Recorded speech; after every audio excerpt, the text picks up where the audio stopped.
Going over the physical features, the unit is quite portable with smooth edges, making this easy to toss around and stow away in a tight bag.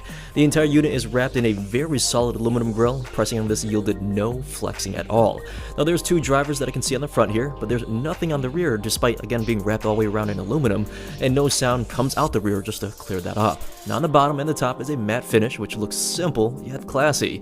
Although the speaker does give the look of having a bass radiator or maybe a woofer pointing upwards here, sliding a piece of paper all the way around proves there's no opening. The design is just purely aesthetic. Nonetheless, it's still a unique look though.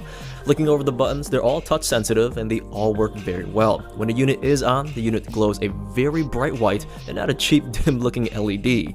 The top left is your mode selector to enable Bluetooth, switch to the 3.5mm physical cord, or use a micro SD card slot, which I'll show you later. Now the right is pause and play with disconnecting the speaker if you use this as a speaker phone. And the bottom two are for skipping songs left and right, and that blue ring in the middle here is also touch sensitive. It's a volume dial which worked perfectly fine. Just rotate your finger here.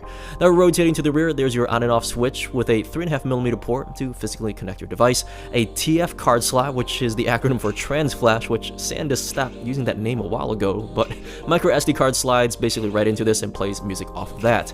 And last is a micro USB port for charging the device. Now there's no wall adapter, so you do have to use an existing USB port like on a computer or maybe a power bank.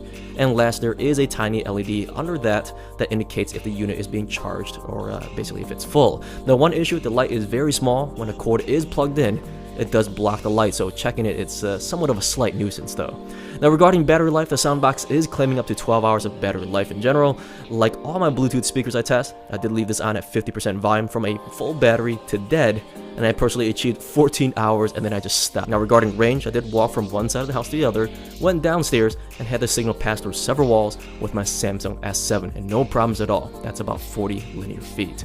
So other than that, the speaker doesn't have all the bells and whistles like NFC or being waterproof or offering bass boost, but the build quality and the aesthetics so far I'm really enjoying.